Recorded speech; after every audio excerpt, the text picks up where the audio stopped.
I heard the leadership of the Democratic Labour Party today calling for tougher measures.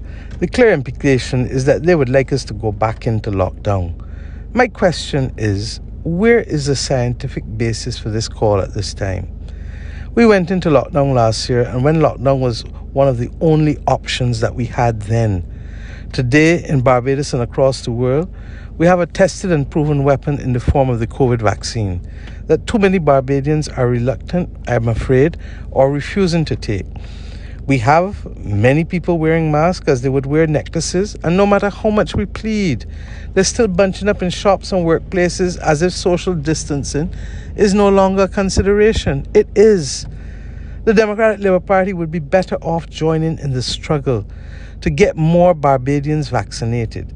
And therefore, we would all be better placed to combat COVID rather than proposing measures that are likely to bring greater hardship and sufferation to those who can least carry that extra burden. When we lock the country down, as they are proposing, the haves in Barbados will stock up and live comfortably for the 2 to 3 week period, while the have-nots will suffer and, as we say in Barbados, suck salt. That is why we had to give out packages to over 85,000 households previously.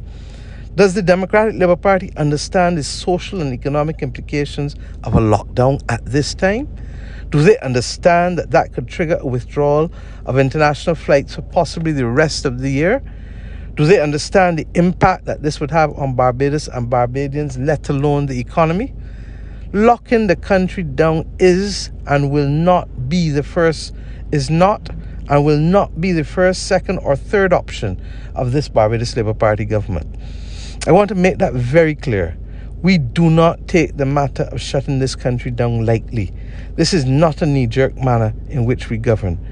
And if my ministers and I have to take to the streets of Barbados and go door to door to get Barbadians fully sensitized of the need to protect themselves against the spread of COVID, particularly with the prevalence of the Delta variant, then that is what we shall do.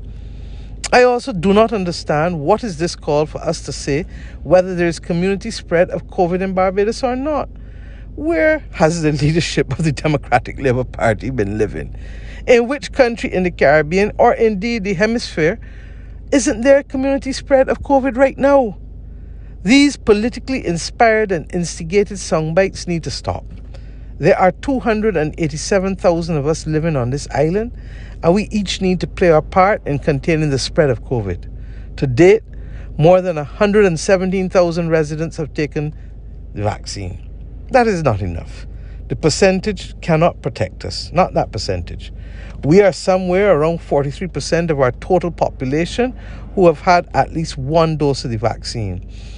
And, to put it another way, in terms of the adult Barbadian population, 1 in every 2 adult Bajans. But we need to take that higher before we can begin to breathe easier as a nation.